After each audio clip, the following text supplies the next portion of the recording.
Welcome to the AutoSportRadio.com 2020 show. I'm your host, Don Q. Once again at the Grant King Race Shops at 8155 Crawfordsville Road in Indianapolis. And when the world opens up again, you got to take a run by here. It's a working museum, fabulous. There's cars, as you can see behind me in the limousine that they have to take you on tours of the shops. Tonight's show is presented by Honda and Honda HPD, the Indianapolis Motor Speedway, the NTT IndyCar Series, and SBRA. Founded in 1993 to spearhead Honda's entry into IndyCar racing, Honda Performance Development has overseen successful racing efforts at all levels of the sport, from karting and quarter midget to IndyCar and prototype sports cars. HPD offers race engines and competition products for professional, amateur, and entry-level racers. For more information about the HPD and the company's racing product lines, please visit hpd.honda.com. And if you're looking for a dentist here in Indianapolis, and I'm going to recommend the best one around, the Indy Dental Group, Dr. Jack Miller, Dr. Liz Lewis, have a phenomenal practice. Give them a call, make an appointment. You'll be glad you did. Trust me. It's the number 317-846-6125. And our new computer guy is up and running. He's the A+ affordable computer doctor. His name is Steve Freeze, and he's something new. He makes house calls. The doctor makes house calls. Give him a call. Talk to him. 317-328-0766. And if you're a vintage car buff, I highly recommend Speed Tour magazine. It's put out by SVRA. Go to SVRA.com and subscribe. You'll love it. They've got great stories, great pictures. It's a first-class magazine. Find a lot of interesting things. And some of the cars we followed as a kid, they're running again. Some of the drivers are driving, so check it out. My guest today is a gentleman who will be driving for Dennis Reinbold Racing.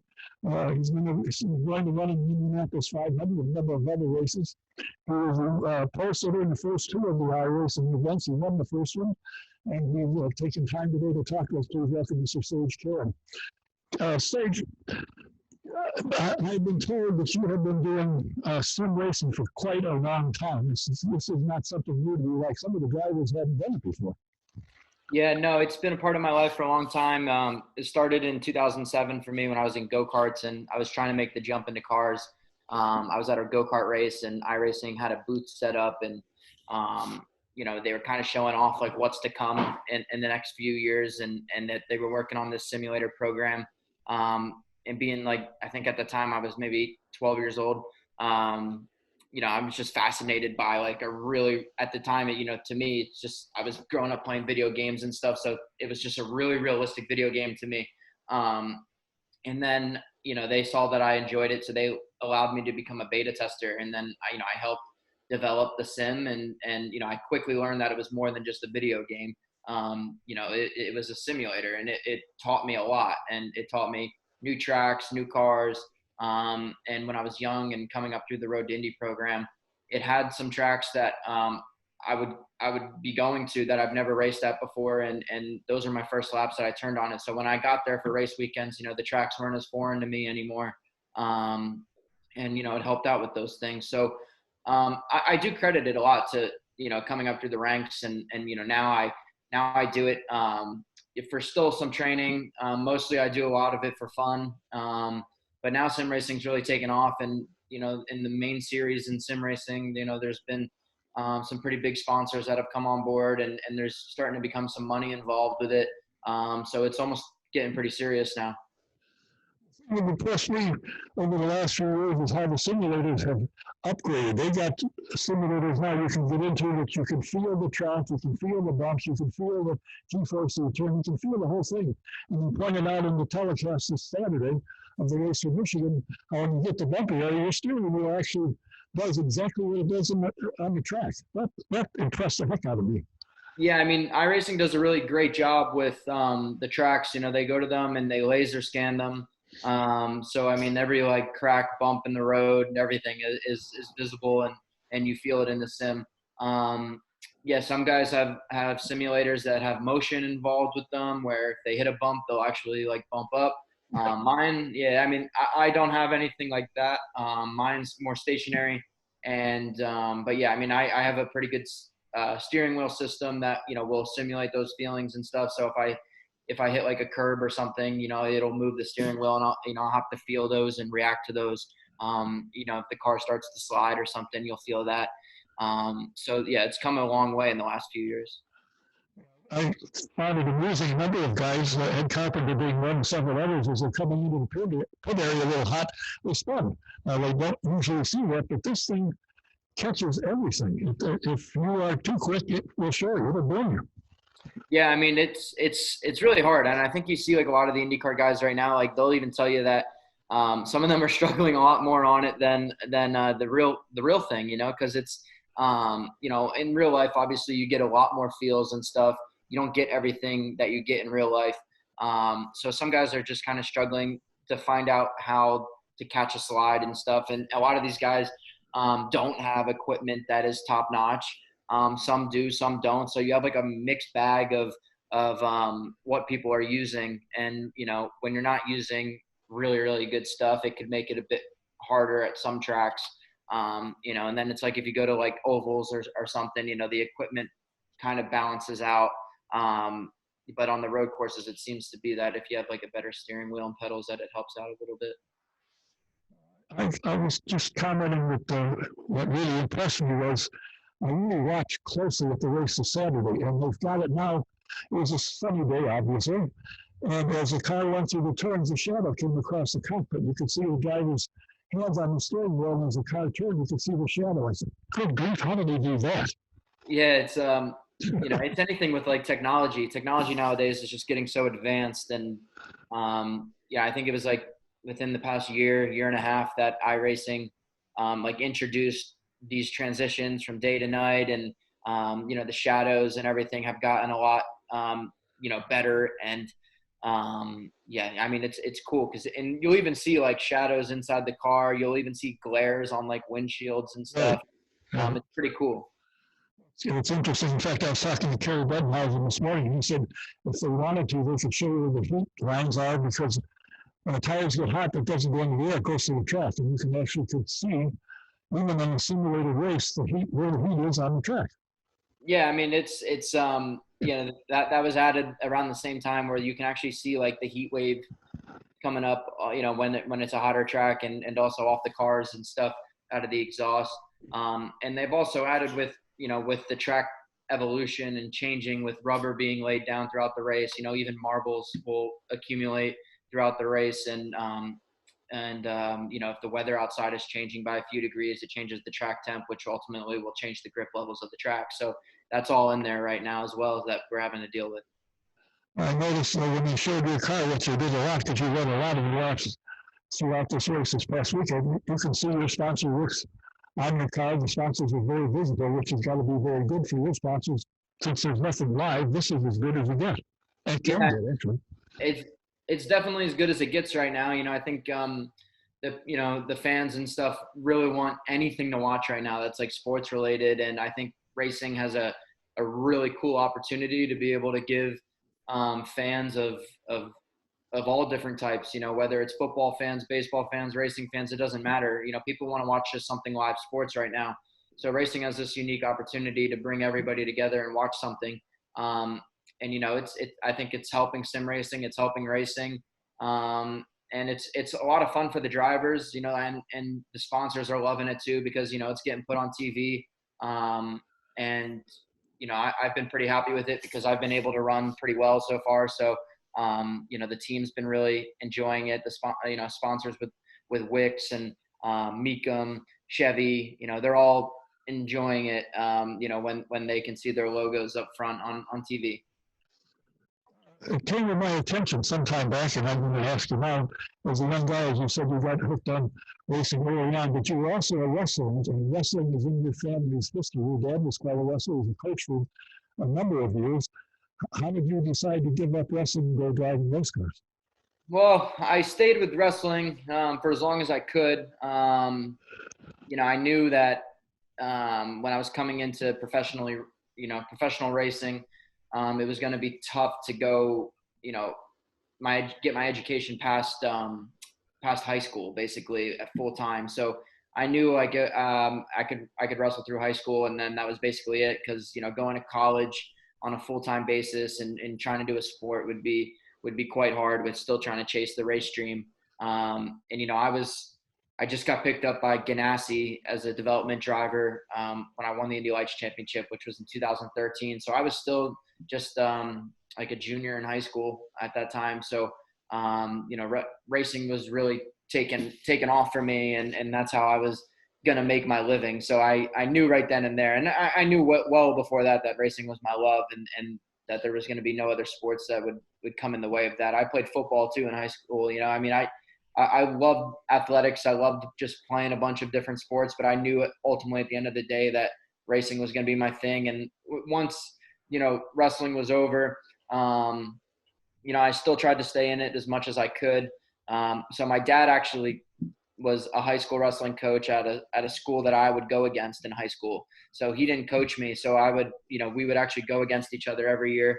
And then once, I graduated, I ended up becoming an assistant coach with him, helping him out, and still was able to like be around some of the guys and stay fit with wrestling. Cause it was just such a good workout for me and would keep me in shape. So, I still tried to stay with it as much as I could.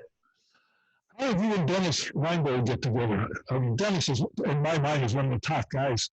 A straight shooter. He tells you what's going on and he sticks to what he says. You guys have been together for a couple of years now. How did you hook up with him?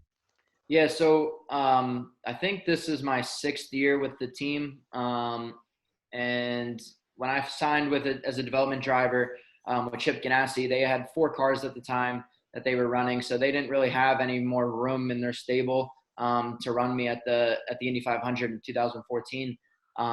So they lent me out to a team, as a partnership, and that team was Dennis Reinbold Racing.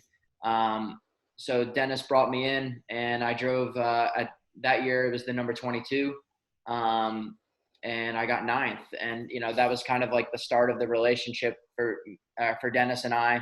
But at the time, I was still kind of in contract with Ganassi. So, I kind of knew like the following year, if a spot opened up, I was going to get moved up to, drive one of those cars. And that's what happened. I drove the 8 car for a year.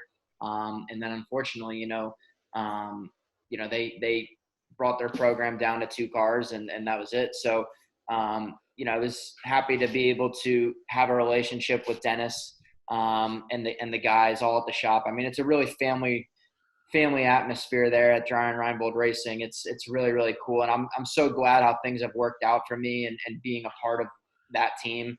I wouldn't want it any other way, to be honest, because I am so blessed to be around those people. And Dennis is for sure one of the good guys in racing. There's a lot of guys that, sometimes you can't trust in certain situations and stuff, but, Dennis is one of the most loyal, honest people that I've ever met in the sport. Last time I had him on the program before we started, I said, "Have you had in your mind to get another driver?" He said, "Absolutely not. As long as Sage wants to drive for us, we want him." And I've heard some talk that the original plan for this year was St. Pete, the Indy 500, only the 2 Detroit races in Toronto. With St. Pete gone, at least for now. And Detroit now changed, canceled actually. Will you guys pick up a couple other races? And I understand Dennis would like to do more than that. Yeah, I mean, obviously our goal is to get full-time, and to do that, we need to start out, I think, with what we are doing, which is kind of like a little part-time season first, just kind of get our feet under us and, see how it goes with there. Hopefully, have good showings and hopefully sponsors enjoy what they see and we can bring more people in and make it into a full-time effort. But, as of right now, yeah, we were signed up to do a few races. But I don't know. I don't know what happens now. I think it's a weird situation. Obviously, nobody really knows.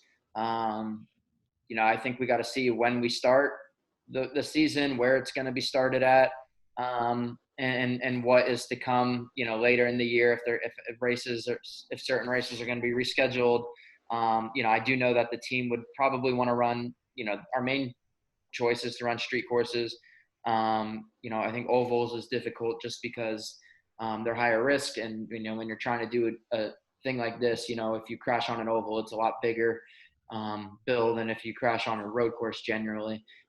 So we'll see. I think we're for sure going to do Indy, and we just got to see what else is going to be available to do. and what makes the most sense.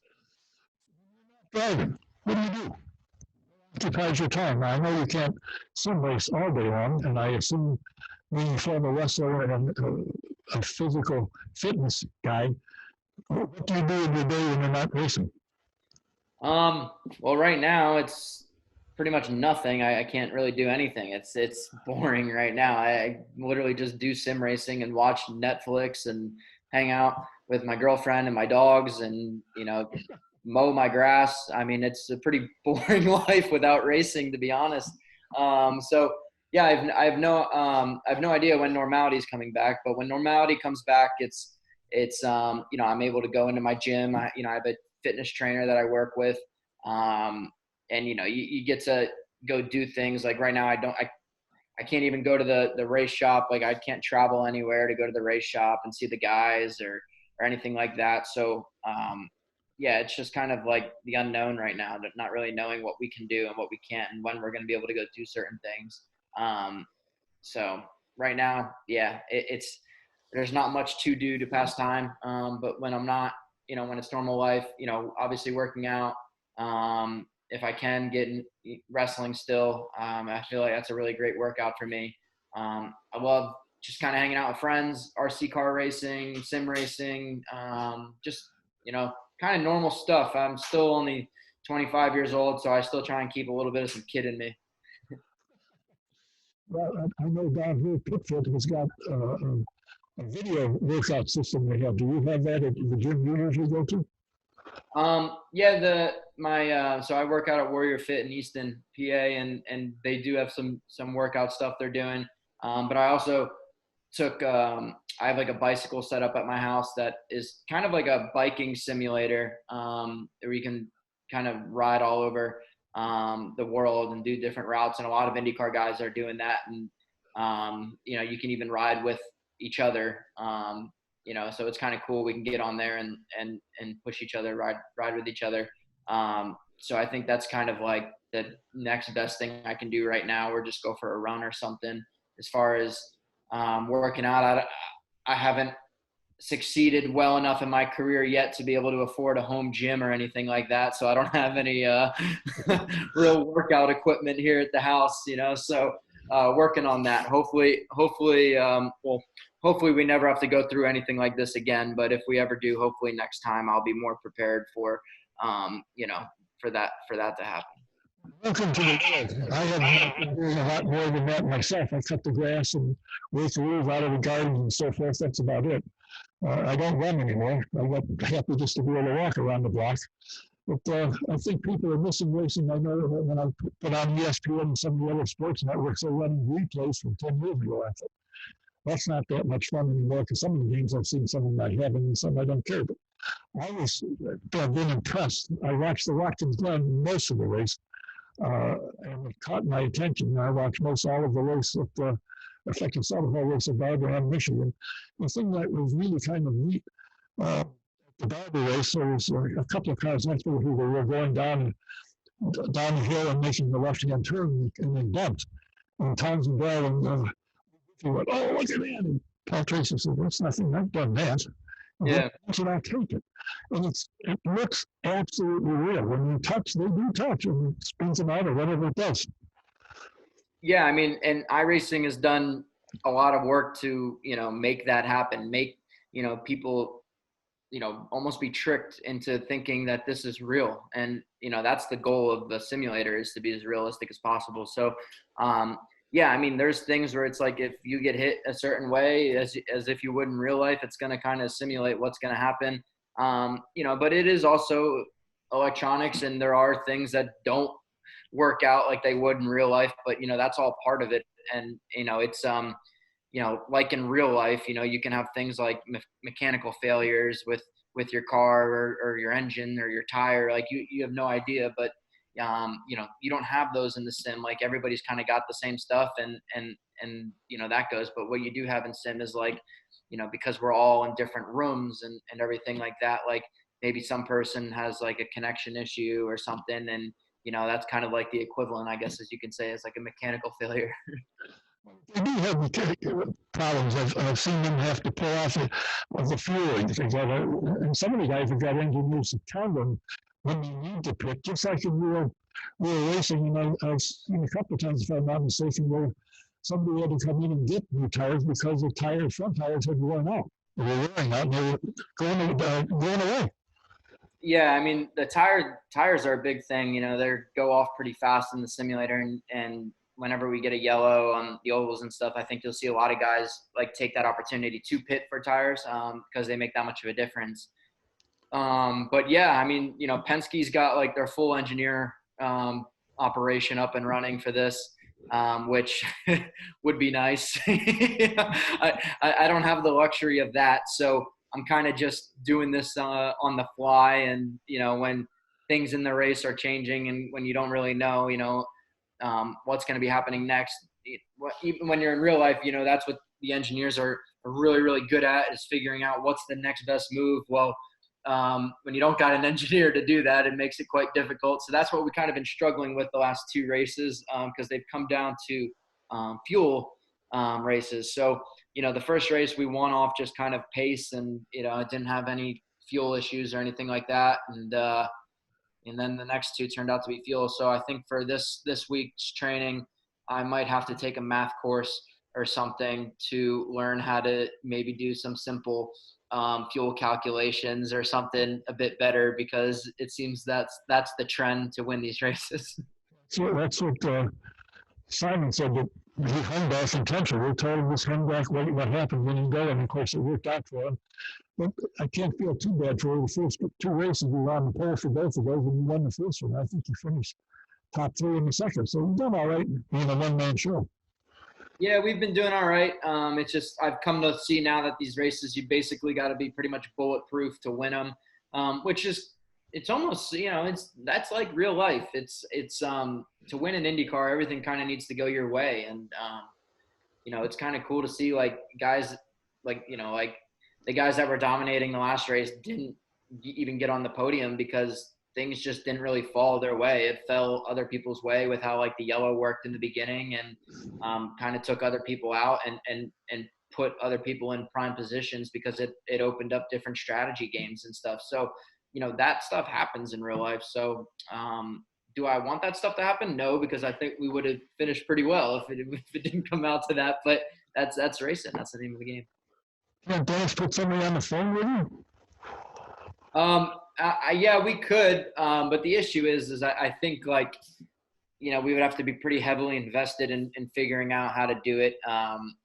You know, I think it's pretty difficult to kind of try and I don't know, like get all the information to Dennis Reinbold I would have to get. And yeah, I think it's like a multiple person effort it would take. So it's probably better just if I just kind of try and figure this thing out and have a little lady luck on our side. So far, it's done well for you. The thing I find kind of interesting is Tony Kanaan hadn't done this before. He's been scrambling and spending a lot of time in the seat trying to figure it out. And I think I found it interesting that up until now, he'd never done it. Yeah, no, it's pretty crazy. You have like a mixed bag of people doing this with like equipment and stuff. So, I mean, you have guys that have been on iRacing, like me and Will, and a few other guys have been on iRacing for a long time. McLaughlin's been on it forever.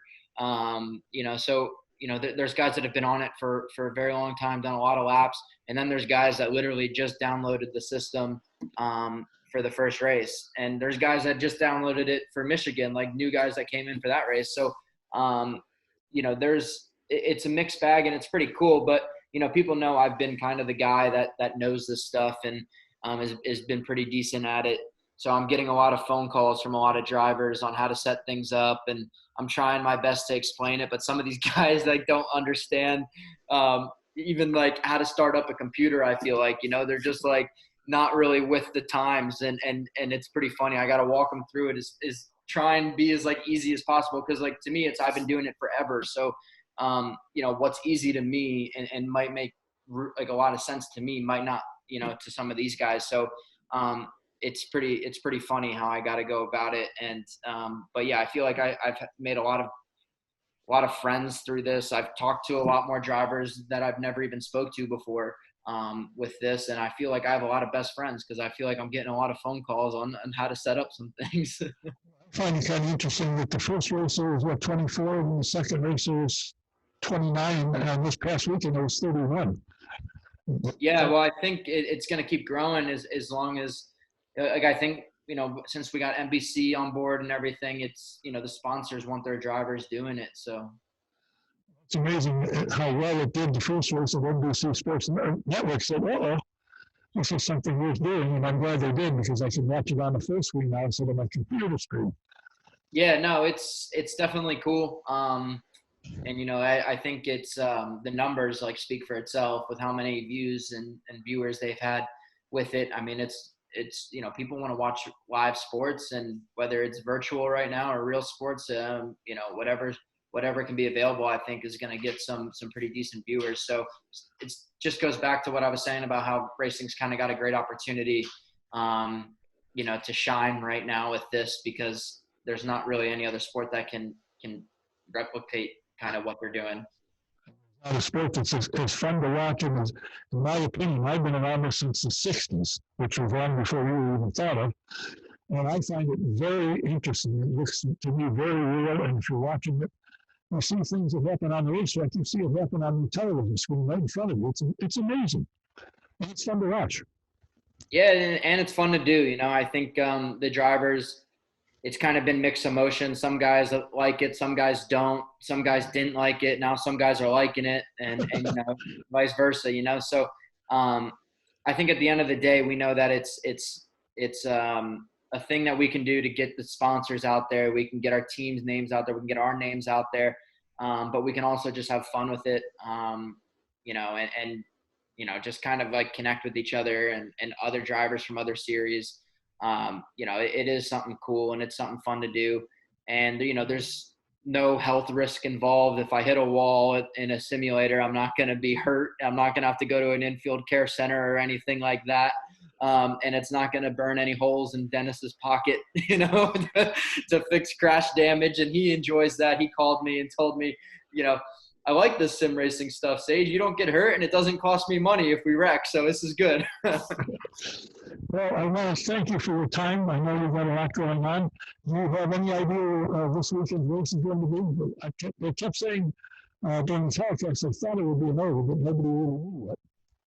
Yeah, I think it's going to be an oval. I've heard like three or four that have like potentially that they were discussing. I've heard Iowa, Richmond, Fontana, and Motegi, but I don't know what the final track is. So we will see. But either way, I think it's going to be an oval, and I think it'll be a good show. Is a couple of days' notice give you enough time to set yourself up and practice run? I think some guys will need more time than others. I don't really care how many times. But my girlfriend actually just passed me the phone. They just announced it. It's going to be Motegi. Okay. So that'll be fun. I think IndyCars have been there in a while.